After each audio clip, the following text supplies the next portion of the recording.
Dave here. I'm with John Boy, Superintendent of the Potter's House. John, you have many volunteers that serve at the Potter's House. What roles do they play?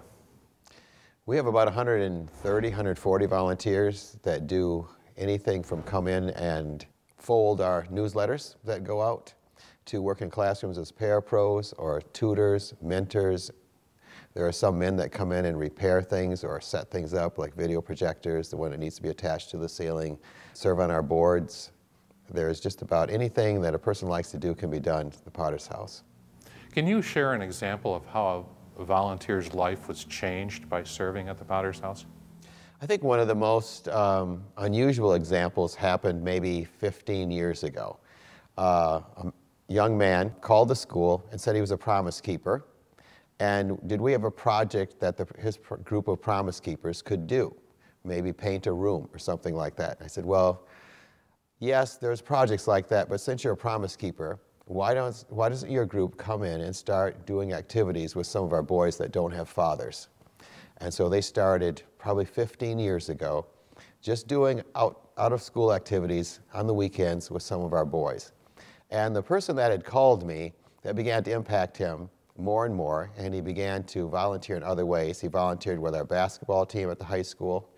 Then he and his wife started a Bible study for our high schoolers at their home on Sunday nights. And before long, they had about 50 of our students coming.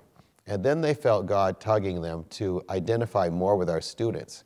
They were living in a nice area of Wyoming in their dream house, and they felt God calling them to move into the neighborhood. And so they bought a house just a block and a half away from the school, and a house that just like our students live in, really.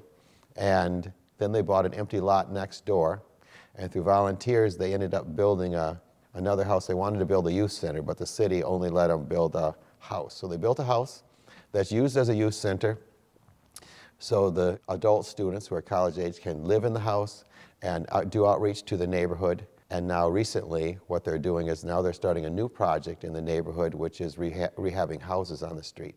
So the interesting thing is that the first person that was mentored by this group actually went on to Reformed Bible College, which is now Kuiper College, graduated from there as a youth pastor, lives in the house, and spends his time discipling young men on the streets right in our neighborhood. So just from calling and asking if there's a project to do for Promise Keepers, his whole life has totally changed, not to mention his wife's life as well. So.